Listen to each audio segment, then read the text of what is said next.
Hi, magandang morning po. May maikukuwento lang po ako 'no. Alam niyo po nung nag-exam ako ng board exam sa medicine, merong isang tanong na napaka-unfair para sa akin. Sa dinami-dami ng inaral-aral ko sa anatomy, mga muscles, nerves, bones, sa internal organs, ang daming itatanong na hindi ko makakalimutan na tinanong. Ano daw ang normal na bigat ng kaliwang bayag or itlog? 'Di ba napaka-unfair, 'di ba? Saan mo naman gagamitin yung gano'ng kaalaman? Kailangan alam mo pa yung bigat ng kaliwang itlog ng lalaki. Hindi ko siya makalimutan. Hay nako. Ngayon po ang tanong natin, Dok, ano ba ang nangyayari sa dalawang itlog? Kasi yung isang babae sabi niya, Dok, tinignan kong gano'n eh. Dun sa boyfriend ko, hindi pantay yung itlog niya eh. Yung kaliwa, nakalawlaw. Nakalawlaw yung kaliwa. Ibig sabihin, hindi sila pantay. Tinignan kong ganun, hindi pantay, sabi niya.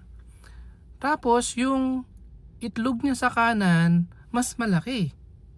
Ayan. Normal ba yun? Ayan. Yun po kasing nakalawlaw yung kaliwa. Eh mahaba kasi yung mga blood vessel dun eh. Kaya siya nakalawlaw. Yun ang sinasabi ng mga scientist ha. Tapos,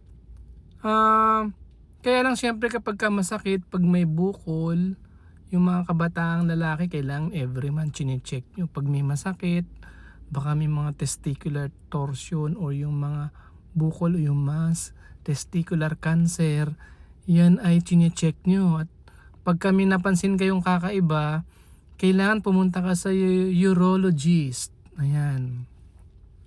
So normally, yung normal, bakit hindi pantay yung itlog ng boyfriend ko? Ginanon-ganon ko niya. Hindi raw pantay. Yung kaliwa, mas mababa. Bakit ba, Dok? Ang dahilan po noon, meron kasing joke eh. Ang sabi, karamihan kasi ng mga babae, kanan ang kamay. Right-handed ang mga karamihan ng mga babae. Kayun, sa kakahila nung itlog. Sa kakahila, ayan, kaya mas mababa yung kaliwang itlog ng lalaki. Ayan. Yun kaya talaga, ang sinasabi po ng mga scientists, kaya hindi po talaga pantay yun, ano?